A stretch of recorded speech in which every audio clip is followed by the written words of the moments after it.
All right, guys, as y'all saw, I graduated last week, and I promised to keep on telling you guys what I've learned from my past relationships. And this one is the greatest of them all. The story of my marriage and my divorce. And the only reason I'm telling you this with this on, you will see later on.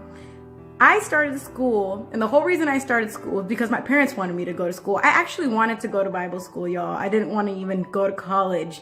And as I prayed, the Lord was like, you need to be obedient to your parents and go to school. So I went to school against my will. And I started going to school on campus. And matter of fact, it was at a military base. So I didn't get the college hype like everybody else did.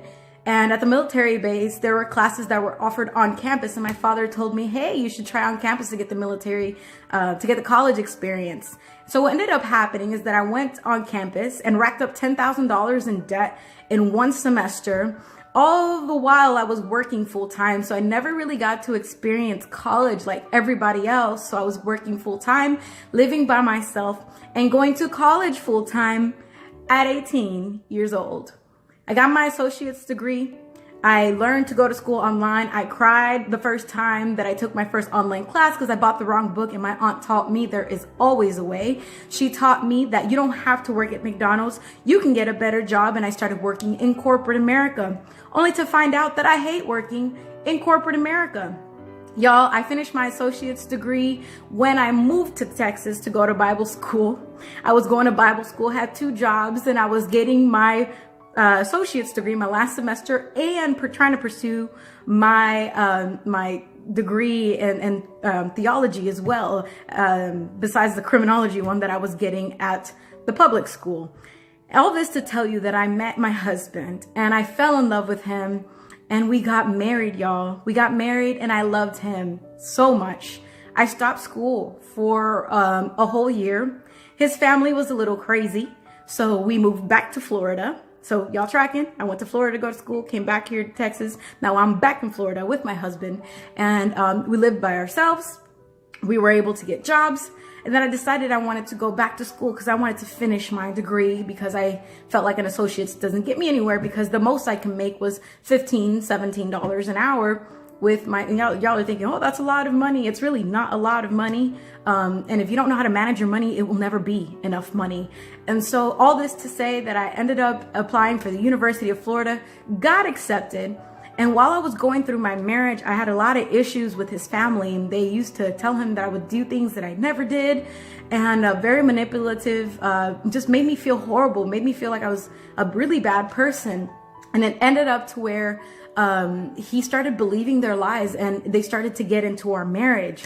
And what turned out to be something very beautiful, we both loved the Lord, pursued God together. We loved each other very much. I turned out to be his enemy because of what his parents did. Don't ever let somebody come in the midst of your relationship. Your relationship is your relationship. Don't go running to your parents if you have problems. All relationships have problems, because you will forgive the person and your family will always remember their mistakes.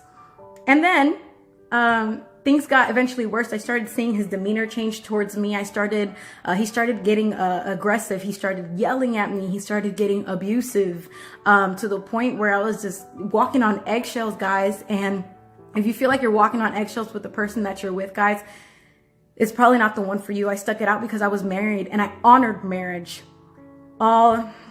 Then came one day when he decided that he wanted to cheat on me, and decided that our marriage wasn't very important to him. So he cheated on me, and eventually just didn't even tell me and left. And when he left, I came back to the house. Everything was flipped. Our marriage book was torn. He took the 2 dogs we had. We had a townhome, fully furnished, a brand new car. Thank God I had another car that my mother gave me.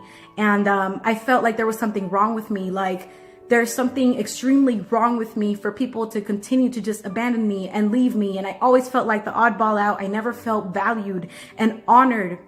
And so he left me, and my whole world just broke apart. My whole world felt like what is going on? Nobody gets married to get divorced. And so he left, and then he left for a very long time. And when I told him that I filed my divorce papers, he told me And he cried and he said that he didn't want to. He still had girlfriends on the side, and he knew the type of wife that I was, and he learned to appreciate me and didn't want to let me go, but wanted to have girlfriends on the side. And for a little bit, I accepted that because I didn't see my value, because I thought that I deserved that. Deep down inside, I thought that I deserved that. As long as somebody loved me, as long as somebody cared somewhat about me, because I felt very abandoned at the time. So then came the time where I was still going to school, and I was taking statistics at this time and all this craziness, and my grades suffered a little bit. But at the end of the day, guys, he left. I had to come back to Texas to live at my mom's house after I had everything, after I had a good job. I was independent, living with my husband. I had everything, and I had to come back to my mother's house, guys, to get my divorce, came back to Texas, to graduate. Now, all this to tell you that life will throw twists and turns at you, and don't give up. It's going to take a very, very long time for you to wait on others to bring you value, for you to wait till everything's perfect for you to achieve things in life. But I want to tell you that if you keep on pushing, if you keep on pursuing, you will accomplish. I felt so accomplished walking across the stage because getting this degree was one of the hardest things I've had to do because of all the obstacles that I have to run into when I was going to college. I went through growing up by myself. I had to learn to become an adult, budget by myself, live on my own, work full time, go to school full time at 18 years old. Some of y'all are 25, still living at your parents' house. And all this to tell you that it is possible to move on, to keep growing, to keep pushing. For all you single mothers, you look at your baby and use that as motivation for you to keep going, to keep pushing, to accomplish those goals. And for some, it may not be a degree. It just may be a goal that you have, that you set to the side for so long because of obstacles. But I'm here to tell you that obstacles are not there to set you back. Obstacles are there for you to overcome. And when you step on those obstacles to launch you into the new level that God wants to take you. So all this to tell you that you need to continue to push besides the obstacles. And in the most loneliest times of my life and the hardest time of my life, I learned to press on. I learned to keep going. And it's easy to look at the goal and look that it's such a far goal and I will never reach it. But you know what? Daily habits that are established will help you reach those big goals. So instead of creating a goal, create a daily habit to help you get there. Because what helped me was taking it one step at a time. It wasn't looking at the fact that I had so many credit hours left or so many years left. It was taking one day at a time, one class at a time, because my emotions were out of whack. My feelings were not right. My mind wasn't right. Sometimes I took tests. I didn't even know how I passed because my mind wasn't there. But all this to tell you, press on and keep going. Don't stop. Don't quit. Be blessed, guys.